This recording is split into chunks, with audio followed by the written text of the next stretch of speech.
ఇప్పుడు ఇందులో 2 రెబ్బల చింతపండు, తగినంత ఉప్పు,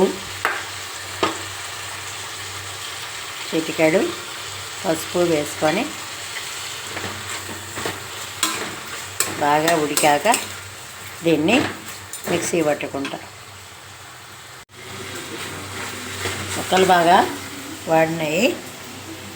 స్టవ్ బంద్ చేసుకొని కొద్దిగా కొత్తిమీర, ఒక వెల్లుల్లి రెబ్బ వేసి చల్లారాక మిక్సీ పట్టుకుంటా. ముక్కలన్నీ చల్లారినాయి, మిక్సీ పట్టుకుంటున్నాను. పచ్చడి అయిపోయింది. దీన్ని బౌల్లోకి తీసుకొని పోపు చేసుకుంటాను. పోపు చేసుకున్నాం ఫ్రెండ్స్. ఈ పచ్చడి టిఫిన్లలోకి, చపాతీల్లోకి, దేంట్లోకైనా బాగుంటుంది. ఈ వీడియో నచ్చినట్లయితే please like, share and subscribe my channel. Thank you friends. మీ ఇంట్లో ఏం చేసుకున్నారో కామెంట్ చేయండి ఫ్రెండ్స్.